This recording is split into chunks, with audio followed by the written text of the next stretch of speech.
Here's Robin's Robot, read by the author Mary Gauthier. It was Saturday, the busiest day of the week for the robot pizza parlor, and Rover, the youngest robot, was ready to make his deliveries. He loved his job because everybody was happy when he came to their house with the pizza. But he was also sad because he had no friends. No one understood him. Nobody had ever seen a robot deliver pizza before. Most of the time, they would grab the pizza and shut the door. Rover was lonely, very lonely, all the time. He had a little tear in his eye that would not go away. He tried to make friends with the other robots, but they were so much older, too busy, and had no time for him. Meanwhile, down the street, Robin was about to eat her usual birthday breakfast of pancakes and syrup. She lived with her grandma, who hoped she would love the pancakes on her 7th birthday. But when the pancakes came, Robin said the same words she said at every meal. "I'll eat it, but I won't like it." Robin didn't like any food. Not hot food, not cold food, not frozen food, not fresh food, not any food. When Robin was a baby, she would make funny faces when Grandma fed her, and she'd spit out her food. It took a long time for her to finish her meals. Eventually she did, but the faces she made. As she got older, she would throw the food on the floor, shake her head, but eventually she'd eat it. When she was old enough to talk, no matter what the food was, she'd say, "I'll eat it, but I won't like it." Grandma noticed when her cousin Lily from out of town came to visit, Robin was happy and ate her food without complaining. Grandma thought it must be because she had someone to eat with. Now Grandma was sad that Lily couldn't visit more often to make Robin happy while she ate. Grandma hoped one day she would find a friend for Robin to eat with. But how would she do that? She would have to think about that. Robin's birthday party was to play in a tent in the backyard and pretend she was an explorer in the jungle because she loved animals so much. Friends were coming over for her afternoon birthday party. They would eat cake and ice cream and play in her jungle. Everyone had a good time playing with all the jungle animals, especially the monkeys and the tigers. Then it was time for the birthday cake. Robin and her friends sat in the tent, and when the cake and ice cream came, her friends ate it so fast it almost disappeared like magic. Robin said, "I'll eat it, but I won't like it." Her friends watched her eat it and couldn't believe what they heard. How can anyone not like cake and ice cream? They thought everyone loved cake and ice cream. When everyone was full, they went back to the jungle. They couldn't wait to tell the monkeys and tigers that Robin didn't like cake or ice cream.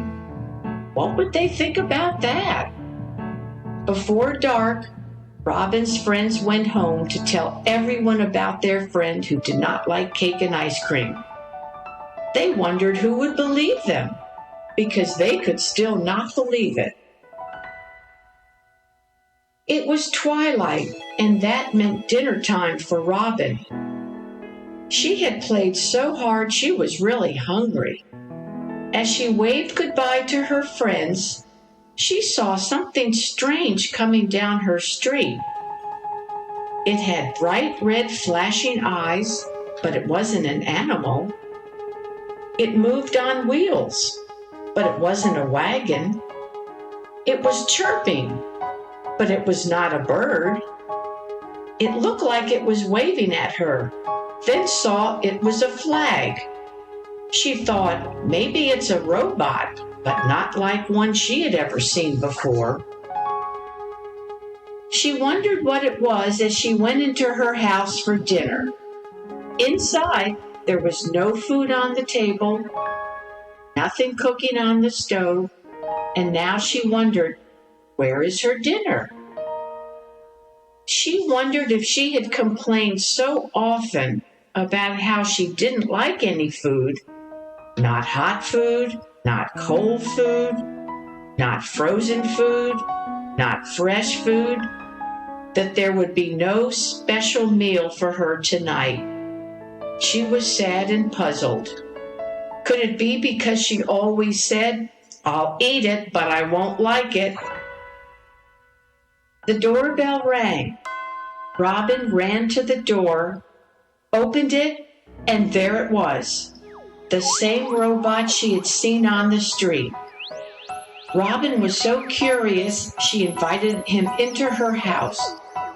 Rover had never been invited inside a house before, but he was curious too. Robin started talking to him and asked so many questions that Rover couldn't answer them fast enough. Robin even forgot she was hungry until the robot remembered why he was there. He popped open his lid and there was pizza.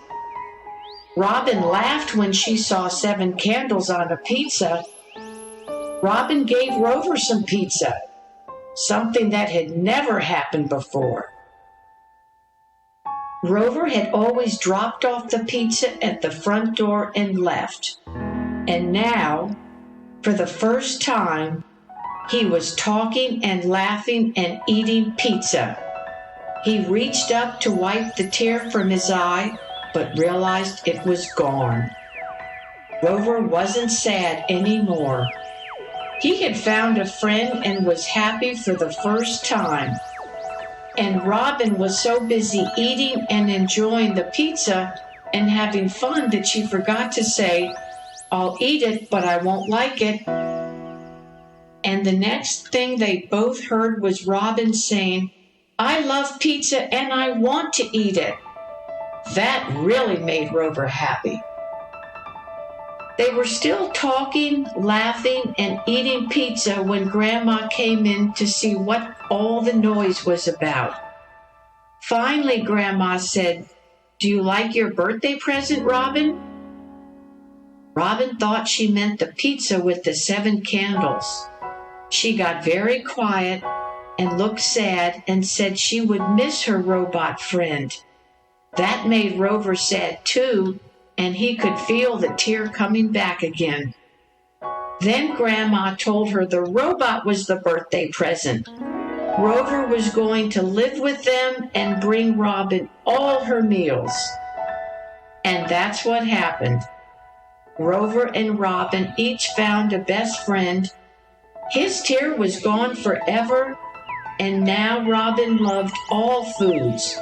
Hot foods, cold foods, frozen foods, and fresh foods, because she and Rover would eat all their meals together, and she never again said, I'll eat it, but I won't like it.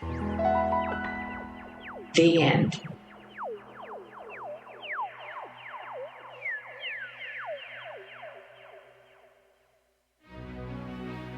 Mary D. Gauthier is a former kindergarten teacher who enjoys writing children's stories.